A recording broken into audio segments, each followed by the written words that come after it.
நண்பர்கள் அனைவருக்கும் உற்சாகமான வணக்கம். இன்றைக்கி நாம் பார்க்க போகிறது பிரான்மலை, அதாவது சிவகங்கை மாவட்டத்தில் இருக்கக்கூடிய இந்த பிரான்மலை பற்றி தான் இன்றைக்கி நாம் பார்க்க போகிறோம். இன்றைக்கி நாங்கள் ஒரு நிச்சயதார்த்த விழாவுக்கு வந்தோம். வரும்பொழுது இங்கே பக்கத்தில் ஒரு 8 கிலோமீட்டர் தான் அந்த பிரான்மலை அப்படின்னு சொல்லிட்டு அதை பார்க்க தான் இப்போ போயிட்டுருக்குறோம். சரிங்களா, வீடியோ வந்து லேண்ட்ஸ்கேப்பில் கேமரா நார்மலாக வச்சுட்டேன். ஸோ வீடியோ இப்படி தெரியுது, இன்னும் கொஞ்சம் தூரத்தில் நார்மலாக ஆகிடும் பாருங்கள். அதாவது தமிழ்நாட்டிலேயே கிட்டத்தட்ட ஒரு செங்குத்தான மலைப்பகுதி அப்படின்றது இந்த பிரான்மலை தான். மிகவும் உயரமான ஒரு மலைப்பகுதி. இதில் ஏறுறது அவ்வளோ சுலபமானது கிடையாது. இந்த பிரான்மலையில் நீங்கள் ஏறிருக்கீங்க அப்படின்னா கண்டிப்பாக கமெண்ட் பண்ணுங்கள், ஓகேங்களா? ஸோ இதுதான் வந்துட்டு மலை ஏறுற பகுதி, அதோட நுழைவாயில், நல்லா பார்த்துக்கோங்க. ஸோ இங்கே தான் நாம் இப்போ வந்துட்டு ஏற போகிறோம். எங்கள் அண்ணனும் அண்ணியும் வந்துட்டுருக்காங்க. கூட இருக்கிறது வந்து என்னுடைய நண்பன், என் பங்காளி. ஆக்சுவலாக இவங்களால் ஏற முடியாதுன்னு சொல்லிட்டு இருக்கிறாங்க. ஆனால் வாங்க முயற்சி பண்ணலான்னு சொல்லிவிட்டு இப்போ போக போகிறோம், மலை ஏறி போக போகிறோம். ஆனால் நல்ல வெயில் அடிக்குது இப்போதைக்கு, இங்கே சரியான வெயில். கரெக்டாக டைம் பார்த்திங்க அப்படின்னா ஒரு 11:30 இருக்கும் இங்கே. ஸோ இந்த மலையில் நாங்கள் ஏறுறோம்னு சொல்லிவிட்டு நானும் என் நண்பனும் சொல்லியிருக்கிறோம். ஆனால் எங்கள் அண்ணனும் அண்ணியும் ஏற முடியாதுன்னு சொல்லிக்கிறாங்க. முடிஞ்ச அளவுக்கு ஏறுறோம். ஆனால் அதிகாலையில் வந்தோம் அப்படின்னா கண்டிப்பாக நல்லாயிருக்கும் ஏறத்துக்கு. இந்த பாறைலாம் பார்த்திங்கன்னா ரொம்பவுமே வந்துட்டு வெயில் அதிகமாக இருக்குது. இங்கே பார்த்திங்கன்னா கால் தடம் ஏறி வராங்க இல்லைங்களா, வேண்டுதல் வச்சுட்டு அவங்களோட காலை வந்து வரைபடமாகவும் கல்வெட்டாகவும் செதுக்கி வச்சுக்கிறாங்க. ஏறுறதுக்கும் கொஞ்சம் நல்லா தான் இருக்குது இந்த பாறைகள்லாம் வந்து பார்த்துட்டிங்க அப்படின்னா.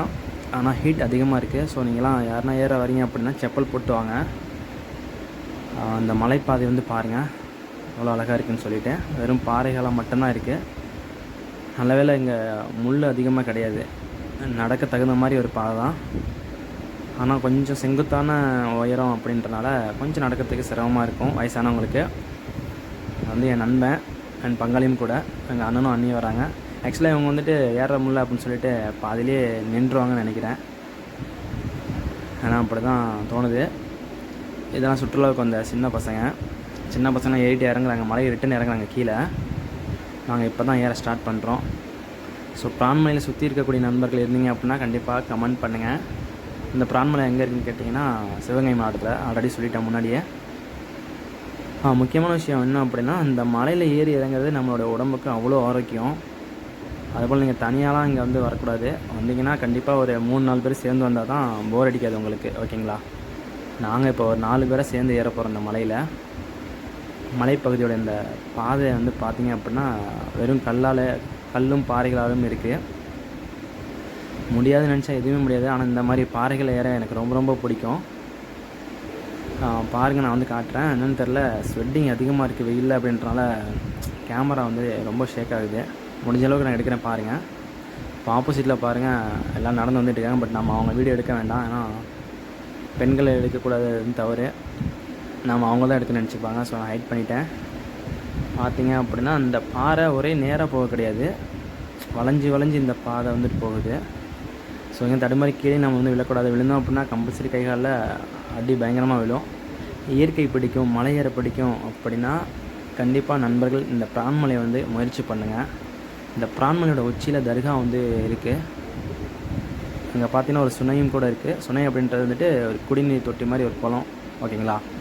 ஸோ நேச்சுரலான ஒரு சிறுவாணி தண்ணி எப்படி இருக்குமோ அந்தளவுக்கு ஒரு டேஸ்ட்டாக இருக்கும் அந்த தண்ணி வந்துட்டு. ஸோ இதுதான் பாதை. அந்த பாதையை வந்துட்டு பாருங்கள். இந்த பாதை எப்படி இருக்குது, கரடு முரடாக இல்லாமல் ஓரளவுக்கு ஏற தகுந்த மாதிரி ஒரு மலைப்பாதை தான் இந்த பாதை. கிட்டத்தட்ட 7 கிலோமீட்ரு கீழே அடிவாரத்துலேருந்து மேலே இந்த மலையை ஏற்றத்துக்கு மொத்த தூரம் வந்துட்டு 7 கிலோமீட்ரு. அட்லீஸ்ட் ஒரு 2 மணி நேரம் நம்ம நடந்தோம் அப்படின்னா மலை உச்சியை அடைஞ்சிடலாம், சரிங்களா? ஸோ இன்றைக்கி நம்மளால் எவ்வளோ தூரம் ஏற முடியுதுன்னு பார்க்கலாம். இங்கே சித்தர்களோட குகையெல்லாம் இருக்குது. அது மட்டும் இல்லாமல் இங்கே படிக்கக்கூடிய பசங்க, இந்த ஊர் மக்கள் எல்லாமே இங்கே வந்துட்டு சுற்றுலாவுக்கு வந்துட்டு வருவாங்க. ஸோ பாருங்கள், பாதையை காட்டுறேன் பாருங்கள். உங்களுக்கு தெரியுதான்னு தெரில, நாங்கள் பேசிக்கிட்டே ஏறிட்டுருக்கோம் அப்படின்றலாம் எங்களுக்கு தெரியல, அவ்வளோக்கா தெரில. பாருங்கள், போர்டெலாம் வச்சுக்கிறாங்க மலைப்பகுதிக்கு செல்லும் வழின்னு சொல்லிவிட்டு.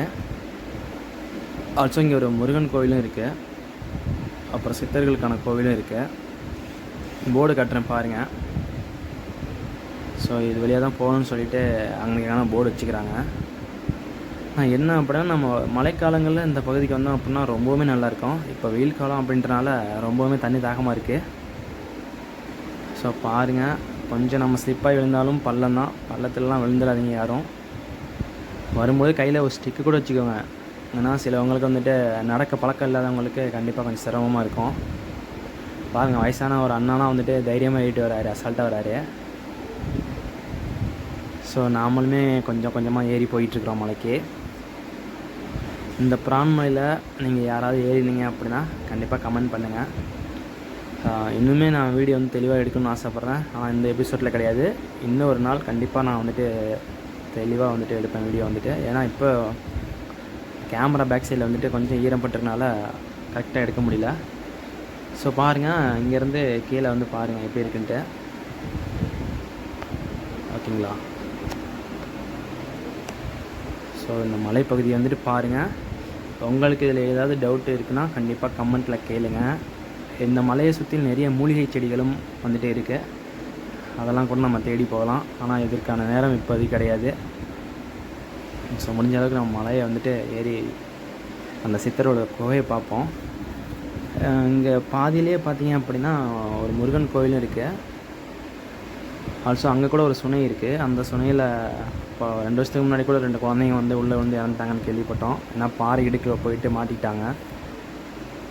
பார்க்க தான் சுனை சின்னதாக இருக்கும், ஆனால் ஆழம் ரொம்ப அதிகமாக இருக்கும். பார்த்தீங்கன்னா பங்காளி முன்னாடி போயிட்டுருக்கிறான் பாருங்கள், கையில் தண்ணி பாட்டிலோடு போயிட்டுருக்கிறான் பாருங்கள். போர்டு வச்சுக்கிறாங்க, அங்கே ஏதோ தீர்த்தம் இருக்குது, அந்த தீர்த்தத்தை அசுத்தம் பண்ணக்கூடாதுன்னு சொல்லி ஒரு போர்டு வச்சுக்கிறாங்க. பார்க்குறதுக்கு ரொம்ப நேச்சுரலாக அழகாக இருக்குது. இந்த மாதிரி இடங்களில் நம்ம வந்து டவுனில் வந்து பார்க்க முடியாது. ஃபுல் அண்ட் ஃபுல்லாக ஒரே நாய்ஸியாக இருக்கும். ஆனால் இங்கே ஃபுல் அண்ட் ஃபுல்லாக பச்சை பசேர்னு எந்த ஒரு டிஸ்டர்பன்ஸும் இல்லாமல் இருக்கு. மைண்ட் ரிலாக்ஸாக இருக்கணும் அப்படின்னா கம்பல்சரி நீங்கள் வந்துட்டு இந்த மாதிரி மலைப்பகுதிகளோ அல்லது வேறு எங்கேயும் கூட நீங்கள் வந்து போகலாம். ஸோ மேலே கொஞ்சம் நேரம் நான் ஏறி வரோம். கீழ்ப்பகுதியை வந்து பாருங்கள், பாறைகளும் மரங்களும் செடிகளும் இருக்குது. ஒவ்வொரு வியூவில் காமிக்கிறேன் பாருங்கள், எவ்வளோ அழகாக இருக்குதுன்னு பாருங்கள். அதாவது கீழே சரிசமமாக இருக்குது, மேடு பள்ளம் இல்லாமல். இந்த கூகுள் மேப் பார்த்தா எப்படி இருக்கும், கூகுள் எர்த்தில் அந்த மாதிரி இருக்குது இந்த வியூ பாயிண்ட் வந்துட்டு. இதோ பாருங்கள், ஃபஸ்ட்டு பாறைக்கு வந்துட்டோம். இதுதான் முதல் பாறை. ஓகேங்களா? இந்த பாறையில் ஏறுறதுக்கு எனக்கும் அவனுக்கு ஓரளவுக்கு மூச்சு வாங்குது. ஏன் அப்படின்னா அந்த காலத்தில் இருந்த ஃபுட்டும் இப்போ இருக்கக்கூடிய ஃபுட்டுக்கும் நிறைய வித்தியாசம் இருக்குது இல்லைங்களா? பாறையை பாருங்கள். இங்கே குரங்கெலாம் நிறையா விளையாடுதுங்க. அது மாதிரி நம்ம கையில் ஏதாவது தின்பண்டம் வச்சுருந்தா குரங்கெலாம் பிடிங்கிட்டு போயிடும். ஸோ கவனமாக தான் இருக்கணும். இங்கே ஏறுறதுக்கும் கொஞ்சம் ஈஸியாக தான் இருக்குது. அந்த கல்லே படிக்கட்டு மாதிரி செதுக்கிலாம் வச்சுக்கிறாங்க. உங்களுக்கு காமிக்கிறேன் பாருங்கள். இது வந்து சின்ன மண்டபம் மாதிரி வச்சுக்கிறாங்க இங்கே. ஸோ நம்ம கூகுள் மேப் போட்டு பார்த்தா எப்படி இருக்குமோ அதே மாதிரி தான் அக்யூரசி இருக்குது இப்போதைக்கு. மலை தெரியுதுங்க உங்களுக்கு, மலைகள் பாறைகள் எல்லாம் தெரியுதுங்களா? சும்மா ரொட்டேஷன் பண்ணி காமிக்கிறேன் பாருங்கள். இது வந்து பிரான் மலை. இதை விட பெரிய பெரிய மலைலாம் இருக்குது, பர்வத மலைலாம் இருக்குது. அதெல்லாம் பார்த்தீங்கன்னா இதை விடவும் உயரமான மலை. ஓகேங்களா? அதுக்கெல்லாம் நீங்கள் கேள்விப்பட்டீங்கன்னு சொல்லிட்டு தெரியல. அதே போல் வெள்ளியங்கிரி மலை, அதுவுமே வந்து பார்த்திங்கன்னா 8 மணி நேரம் 9 மணி நேரம் நடக்கணும். பாருங்கள், பள்ளத்தை பாருங்கள். பார்க்குறது ரொம்ப அழகாக தான் இருக்குது. குரங்குலாம் வந்து விளையாண்டுருக்கு. நான் குரங்கிட்ட போக போகிறேன். சில குரங்கு வந்து கடிக்கிற மாதிரி பயமுறுத்தும். இந்த குரங்கு இப்போ என்ன பண்ண தெரில. பாருங்கள், குரங்க பாருங்கள். இது பார்த்தீங்களா, அங்கே தண்ணி இருக்குது பார்த்தீங்களா? இது வந்து சுனை. இது வந்து ஒரு குட்டி சுனை. இங்கே எப்போவுமே தண்ணி வந்து கிடக்கும், வற்றே வற்றாது. ஆனால் தண்ணி வந்து அந்தளவுக்கு வந்து சுத்தமாக இல்லை. இந்த குரங்குலாம் அதான் குடிச்சிட்ருக்குங்கன்னு நினைக்கிறேன். இங்கே பாருங்கள் குரங்குங்களை. ஸோ இந்த பிரான்மலையில் இருந்து இப்போ நம்ம வந்து ஒரு அரைவாசி கிட்டே வந்துருக்கிறோம். இந்தமாதிரி மேலே ஏறி போகணும். மேலே உச்சிக்கு போனால் தான் நம்ம அந்த தர்காவை பார்க்க முடியும். தர்கா இருக்குது அங்கே வந்துட்டு. ஓகேங்களா? பாருங்கள், அந்த குரங்கை வந்துட்டு பாருங்கள். ஒரு குடும்பமாக வாழ்ந்துட்டுருக்கீங்க. எக்கச்சக்கமான குரங்கு இருக்குது. ஆனால் கிட்ட போக கொஞ்சம் பயமாக இருக்குது. ஏன்னா கடிச்சிடும், இல்லாட்டினா மொபைலை பிடிங்கிட்டு ஓடிடும். குரங்கை பற்றி தெரியும்னு நினைக்கிறவங்களுக்கு கையில் நம்ம எதனா வச்சுருந்தோம் அப்படின்னா பிடிங்கிட்டு ஓடிடும். இங்கே பாருங்கள், அந்த குட்டி குரங்கை பாருங்கள். கிட்ட போகிறேன், அது அங்கிட்டு போயிடுச்சு. ஸோ அந்த பாறை வழியாக நான் ஏறி பார்க்குறேன். மேலே வேறு எதுவும் கோவில் இருக்கான்னு பார்க்குறேன். ஏதோ உச்சி இருக்குது பார்த்தீங்களா, அங்கே போகணும் நம்ம தர்கா பார்க்கணும் அப்படின்னா. அந்த மலை உச்சியில் தான் தர்காவுக்கு போகிற இடம். ஓகேங்களா? ஸோ நாம் இந்த சைடில் இருக்கக்கூடிய அந்த சொன்ன இன்னொரு சொன்ன இதுதான். இது வந்து குடிநீர். மக்கள் ரொம்ப தாகமாக இருந்தாங்கன்னா கண்டிப்பாக இங்கே வந்து குடிக்கலாம். இங்கே வந்து பாருங்கள் பொங்கல்லாம் வச்சுட்டு போகிறாங்க. ஏதோ வேண்டுதல் நிறைவேற்றிட்டு கோவில் இருக்குது, சித்தர் கோவில். அங்கே வந்து பொங்கல் வச்சுட்டு போகிறாங்க பக்தர்கள்லாம் வந்துட்டு. பாருங்கள், பார்க்கறதுக்கு ரொம்ப நல்லா இருந்தாலும் வெயில் அதிகமாக இருக்குது அப்படின்றனால ஸ்வெட்டிங்கும் ரொம்பவே அதிகமாக இருக்குது. ஆனாலும் மனசுக்கு ரொம்ப பிடிச்சிருக்கு. இந்த மாதிரி இடங்கள் பார்க்கும்பொழுது மனசு கொஞ்சம் அமைதியாக இருக்குது. இந்த குழந்தை நான் சொன்னது 2 குழந்தைங்க மூளைக்கு இறந்துட்டாங்கன்னு சொன்னால அது இந்த குழந்தை தான். இந்த பாறை இடுக்குகள் வந்து சிக்கிட்டாங்க. அசால்ட்டாக நினைக்காதீங்க, குட்டின்னு குளம்னு சொல்லிவிட்டு. இது ரொம்பவுமே ஆழமானது. ஆனால் எப்போவுமே தண்ணி வற்றாது இதில் வந்துட்டு, சரிங்களா? ஸோ நாம் இப்போ வந்துட்டு இந்த லெஃப்ட் சைடில் வந்துட்டு சித்தர் கோவில் இருக்குன்ட்டு சொன்னாங்க. அதை தேடி போகலாம். பாருங்கள், இந்த பாறையில் ஏறும்போது ரொம்ப கவனமாக ஏறணும். நம்ம கொஞ்சம் கால் ஸ்லிப் ஆனாலும் உருண்டு கீழே விழுந்துருவோம். ஓகேங்களா? இங்கே 2 பேர் உட்காந்துக்கிறாங்க, காதல் ஜோடிங்க போல். அடிக்கிற வெயிலில் பரவாயில்ல, தைரியமாக ஏறி மேலே வந்துருக்கிறாங்க. கல்லெல்லாம் பார்த்தீங்கன்னா அங்கே பேர்ந்து கிடக்கு. மழை பெஞ்சு ஊறும் போல் கல். பாருங்கள், இந்த கல் பாறையிலேருந்து படி இப்படி செதுக்கிருக்காங்க பாருங்கள். இது வந்து படி, அதாவது ஏறுற மாதிரி படி மாதிரி செதுக்கி வச்சுக்கிறாங்க. ஓகேங்களா? சுனை வழியாக தான் நம்ம இப்போ அந்த குகையை பார்க்க போகிறோம். அங்கேயே கோவிலும் இருக்குது. சுனை நீரை பாருங்கள், இதில் மீன் குஞ்செலாம் இருக்குது.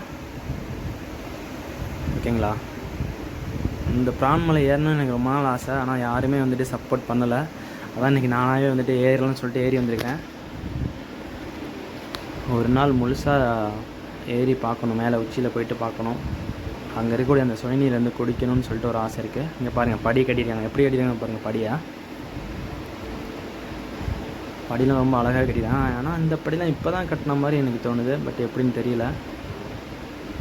குரங்கு பக்கத்தில் வந்துட்டு இங்கே பாருங்கள், இது வந்துட்டு மண்டபம் மாதிரி கட்டி வச்சுக்கிறாங்க. அதாவது இந்த வெயிலில் வந்துட்டு ரொம்ப களைச்சிட்டு வரவங்களுக்கு கொஞ்சம் நேரம் உட்காந்துக்கலாம், உட்காந்து ரெஸ்ட் எடுத்துக்கலாம். ரெஸ்ட் எடுத்துக்கிட்டு அதுக்கப்புறமா கூட மேலே ஏறி போய்க்கலாம். அதே போல் இங்கே வந்து கெடாலாம் வெட்டி சமைக்கிறாங்க. அவங்களாம் வந்துட்டு இருந்து சாப்பிட்டுட்டு சாமி கும்பிட்டு போவாங்க. பாருங்கள், இதுதான் வந்துட்டு அந்த நான் சொன்னேன் இல்லைங்களா, அந்த கோவில். அதான் சித்தர்கள் கோவில். ஓகேங்களா? அது மலையாண்டி சுவாமி கோவில்னு சொல்லுவாங்க. மேலே போர்டு போட்டிருக்காங்க பாருங்கள், தெரியுதான்னு தெரில. சாமியை பாருங்கள். ஆனால் இவ்வளோ உயரத்தில் எப்படி இந்த சாமியெல்லாம் வச்சாங்கன்னு தெரில. ஆக்சுவலாக இங்கே இருந்தது, அதுதான் சுயம்பாவே தோன்றினது. இதெல்லாம் இங்கே இருக்கிறதெல்லாம் வந்துட்டு அதுக்கு அவங்க மண்டபம் மாதிரி கட்டி வச்சுக்கிறாங்க. நினைக்காங்கன்னா கட்டி வச்சுக்கிறாங்க. இங்கே கால் தடத்தை பாருங்கள். நாம் ஏதோ ஒரு வேண்டுதல் வச்சுட்டு அது நடந்தது அப்படின்னா இந்த மாதிரி கால் தடம் பதிக்கணும்னு சொல்கிறாங்க. இங்கே இருக்கவங்க கேட்டதுக்கு. சாமியை பாருங்கள், உள்ளே இருக்கக்கூடிய அந்த சாமிகளை பாருங்கள். ஓகேங்களா? சாமிகள் நல்லா கவனமாக பாருங்கள். இது நான் ஜூம் பண்ணி கூட வைக்கிறேன், ஆனால் அந்தளவுக்கு தெளிவாக தெரிய மாட்டேங்குது. இப்போ பாருங்கள், சாமி தெரியுதா பாருங்கள். ஸோ இது ரொம்பவே சக்திவான தெய்வம்னு சொல்கிறாங்க. நாம் வந்து ப்ரேயர் பண்ணால் அது கண்டிப்பாக நடக்குன்ற மாதிரி சொல்கிறாங்க. அப்படி ப்ரேயர் பண்ணி நடந்துட்டால் இங்கே வந்துட்டு கெடா வெட்டி அன்னதானம் போடணும்னு சொல்கிறாங்க. இது வந்து கருப்பசாமி. அங்கே கருப்பசாமி இந்த ஆலயத்துக்கு முன்னாடி தான் கெடா வெட்டணும். பாருங்கள், கையில் பெரிய வால் ஒன்று வச்சுக்கிறாங்க கருப்பசாமி. கிட்ட பாருங்கள், ஜூம் பண்ணி காமிக்கிற சாமியை. ஓகேங்களா? ஸோ கண்டிப்பாக பிரான்மலைக்கு வந்தீங்கன்னா இங்கே பார்த்துட்டு கொஞ்சம் நேரம் ரிலாக்ஸ் பண்ணிவிட்டு போங்க. மனசுக்கு உண்மையாக ரொம்பவுமே சந்தோஷமாக இருக்குது. ஸோ அடுத்து நம்ம வந்துட்டு அந்த குகையை பார்ப்போம். சித்தர்கள் வாழ்ந்த குகையை பார்ப்போம். மொத்தம் 3 குகை இருக்குது. அந்த 3 குகையில் தான் வந்துட்டு சித்தர்கள் குடியிருந்ததாக வந்து சொல்கிறாங்க. முதலாவது குகையை வந்து பார்ப்போம். இது வந்து ஃபஸ்ட்டு குகை. தெரியுதுங்களா? பாறைக்கு அடியில் வந்துட்டு குகை இருக்குது. இது வந்து பெரிய பாறை. பாறைக்கும் உள்ளே பார்த்தீங்க, அடியில் பார்த்தீங்க அப்படின்னா குகை இருக்குது பாருங்கள். நான் கிட்ட போய் காமிக்கிறேன் பாருங்கள். ஆக்சுவலாக இதில் ஒரு 2 ஆள் உள்ளே போய் தங்கிக்கலாம், அந்த அளவில் இருக்குது இந்த குகை வந்துட்டு. தெரியுதுங்களா? பாறையெல்லாம் பாருங்கள், நல்லா பாருங்கள். ஸோ இந்த குகையை பார்த்துட்டு உங்களுக்கு என்ன தோணுது, இல்லை இதை விட நீங்கள் பெரிய குகையெல்லாம் பார்த்துருக்கிறீங்களா அப்படின்னு சொல்லுங்கள் கண்டிப்பாக. ஸோ அடுத்து நம்ம 2வது குகைக்கு போவோம். உள்ள கல்லெல்லாம் பயங்கரமாக இருக்குது, இடிஞ்சு விழுகிற மாதிரி இருக்குது இந்த குகையில். இதுதான் முதல் குகை. ஸோ அடுத்த குகைக்கு போகலாம் வாங்க. இது வந்து 2வது குகை. ஓகேங்களா? அது ரொம்பவுமே குட்டி குகையாக இருக்குது. ஆனால் அதில் லைன் கனெக்ஷனாக கொடுத்துக்கிறாங்க. ஒருவேளை பல்ப் செட் பண்ணியிருப்பாங்கன்னு தெரில. இது வந்து 2வது குகை. இதுலேயுமே பார்த்தீங்க அப்படின்னா சித்தர்கள் இருந்ததாக சொல்கிறாங்க. இதில் ஒரு 2 பேர் தங்கலாம் அட்லீஸ்ட்டு. ஒருவேளை இதில் சேமிப்பு கிடங்க கூட பயன்படுத்திக்கலாம்னு நான் நினைக்கிறேன். பாருங்கள், குகையை பாருங்கள். ஆனால் எப்படி இந்த பாறைக்கு அடியில் இதை குடஞ்சி குகையை உருவாக்குனாங்கன்னு எனக்கு ரொம்பவுமே ஆச்சரியமாக இருக்குது. நான் ரொம்ப ஷாக்கான விஷயம் 3வது குகை தான். 3வது குகை பார்த்திங்கன்னா ரொம்ப அழகாக ஒரு வீடு மாதிரி இருக்குது பார்க்குறதுக்கு. இந்த 3வது குகை எனக்கு ரொம்பவே பிடிச்சிருந்தது. அதை காமிக்கிறேன் பாருங்கள். இப்போ ஆக்சுவலாக ஒரு வலை மாதிரி போட்டு கவர் பண்ணி வச்சுக்கிறாங்க. நண்பன் எடுக்கிறான் அதை. இந்த 3வது குகையை பார்க்க எனக்கு ரொம்ப ரொம்ப பிடிச்சிருந்தது. அதே போல் விசித்திரமாகவும் இருக்குது. உள்ளே வந்துட்டு ஒரு சாமியோட உருவம் மாதிரி இருக்குது. உள்ளுக்குள்ளே வந்துட்டு பாருங்கள், இருட்டாக இருக்குது, பயங்கர இருட்டாக இருக்குது இல்லைங்களா. ரொம்பவுமே குட்டியான அறை, ஆனால் உள்ளே பெரிய வீடு மாதிரி ஒரு ரூம் இருக்குது இந்த குகைக்குள்ளே. இது வந்து 3வது குகை. ஓகே பாருங்கள், அந்த ஏதோ எச்சங்கள் அதிகமாக கிடக்கு. அந்த வௌவாலோட எச்சம் நினைக்கிறேன். வௌவால் பார்த்திங்கன்னா தெரியாது, தலையில் தொங்க பாருங்கள், ஒரு பறவை மாதிரி பிளாக் கலரில். அதுதான் வௌவால். பார்த்திங்க அப்படின்னா உள்ளுக்குள்ளே போகிறேன் பாருங்கள். இது வந்து அவங்க விளக்கு போடக்கூடிய தூபக்கால்னு சொல்லுவாங்களா, அந்த மாதிரி ஒன்று. நான் லைட் அடிக்கிறேன் பாருங்கள், ஒரே இருட்டாக இருக்குது.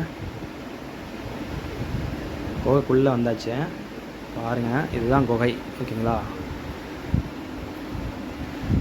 அதாவது பிரான்மலையில் சித்தர்கள் வாழ்ந்த குகை. எச்சங்கள் ரொம்ப அதிகமாக இருக்கனால ஒரு மாதிரி நர்வஸாக இருக்குது எனக்கே. பாம்பு சட்டையை பாருங்கள், பாம்பு சட்டையை கழட்டி போட்டிருக்கேன். இங்கே பாம்பெல்லாம் குடியிருந்துருக்கு போல். ஆக்சுவலாக இப்போதைக்கு இருக்குன்னு நினைக்கிறேன். பாம்பு சட்டையெல்லாம் இருக்குது. ஸோ இங்கே வந்து சுயம்பாக எழுந்த வந்துட்டு ஒரு சாமி இருக்குது. அதாவது சுயம்பாவே எழும்பின சாமி. இதுதான் அவங்க வணங்கினதாக நான் கேள்விப்பட்டேன். காட்டுறேன் பாருங்கள். அதாவது ஒரு உருவம் மாதிரி இருக்கும் பாருங்கள், சுயம்பாக இருக்குது பார்த்தீங்களா. இதுதான் சாமி சிலை. இதுதான் வந்துட்டு சித்தர்கள் வந்து வழிபட்டதாக சொல்கிறாங்க, இங்கே இருக்க மக்கள் சொல்கிறாங்க. ஸோ இந்த குகை எனக்கு ரொம்ப பிடிச்சிருக்கு. ஆக்சுவலாக அங்கேயே தங்கலாம் தான், பட் நம்ம ரொம்ப நேரம் தங்க முடியாது. ஏன்னா ரொம்பவுமே வந்து ஸ்வெட்டிங் ஆகுது. பாருங்கள், சாமியோட உருவத்தை பாருங்கள், நல்லா பாருங்கள். இது வந்து சாமியோட உருவம். 2 கண், வாய் தெரியுதுங்களா உங்களுக்கு. இது ஆக்சுவலாக சுயம்புவாக எழும்புனது. சித்தர்கள் வழிபட்ட சக்தி வாய்ந்த தெய்வம் இது வந்துட்டு, ஓகேங்களா. அவங்க எங்கே வெளியில் போனாலும் இந்த சாமியை வணங்கிட்டு தான் போவாங்க. பார்க்குறதுக்கு ஒரு மனித உருவம் மாதிரியே தான் இருக்குது, ஒரு தலை ஷேப்பில் இருக்குது வந்துட்டு. ஸோ பிரான்மலையில் இன்னுமே நிறையா விசித்திரமான விஷயங்கள்லாம் இருக்குது. ஆனால் நாங்கள் இந்த குகையை விட்டு இப்போ வெளில வரதான் எங்களுக்கு சேஃப் நான் நினைக்கிறேன். ஏன்னா ஸ்பைடர்லாம் உள்ளுக்குள்ளே இருக்குது, பயங்கரமாக ஸ்பைடர்லாம் இருக்குது, சிலந்தி பூச்சி. ஆனால் உள்ளுக்குள்ளே பட்டையா அது என்னன்னு தெரியல. இங்கே பாருங்கள், சிலந்தியை பாருங்கள், வித்தியாசமாக இருக்குது இந்த இதெல்லாம் கடிச்சிச்சின்னா கண்டிப்பாக பாய்சன் தான். ஸோ நாம் வந்த இடம் வந்து பார்த்தாச்சு. மேற்கொண்டு இங்கே எதுவும் பண்ணணும்னு நினைக்கிறேன். வெளியில் போயிடலாம். குகை வழியாக வெளில வரேன் பாருங்கள். ஸோ நாம் வந்து வெளியில் வர்றோம். ரொம்ப குட்டி குகையாக இருக்குது. இதுக்கு மேலே மலை ஏறணும். இன்னும் கிட்டத்தட்ட ஒரு 4 கிலோமீட்டர் ஏறணும். அது கண்டிப்பாக நான் இன்னொரு நாள் ஏறலாம்னு நினைக்கிறேன். அடுத்த வீடியோவில் கண்டிப்பாக நான் அந்த மலையை முழுசாக ஏறிட்டு அங்கேருந்து ஒரு வியூ பாயிண்ட் போடுறேன். ஸோ நான் என்னுடைய அடுத்த வீடியோவில் கண்டிப்பாக பிரான்மலையை பற்றி ஃபுல்லாகவே போடுறேன் பாருங்கள், ஓகேங்களா. ஸோ நாங்கள் இந்த ரூமை விட்டு வெளியில் கிளம்ப போகிறோம், பார்த்துக்கோங்க. இங்கே எச்சங்கள் தான் ரொம்ப அதிகமாக இருக்குது. வௌவாலோட எச்சங்கள் தான் ரொம்ப அதிகமாக இருக்குது. இது வந்து அந்த விளக்கு போடுறது, அது வந்து சித்தர்கள் இருந்தாங்க இல்லைங்களா, அவங்க வந்து விளக்கு போடக்கூடிய அந்த தூபக்கால். இதுக்கு நாங்கள் வந்து தூபக்கால்னு சொல்லுவோம், நீங்கள் என்ன பேர் சொல்லுவீங்கன்னு தெரில. ஓகே, வெளியில் போயிடலாம். ரொம்ப கசகசன்னு இருக்குது. ஸோ கண்டிப்பாக நண்பர்களே, நீங்கள் டைம் இருந்தால் இந்த ஊர் உங்களுக்கு பக்கம் அப்படின்னா கண்டிப்பாக வாங்க. சிங்கமுனரிக்கிட்ட இருக்குது இந்த பிரான்மலை. ஸோ வீடியோ பிடிச்சிருந்தால் கண்டிப்பாக லைக் பண்ணுங்கள், ஷேர் பண்ணுங்கள், சப்ஸ்கிரைப் பண்ணுங்கள். Thank you to all.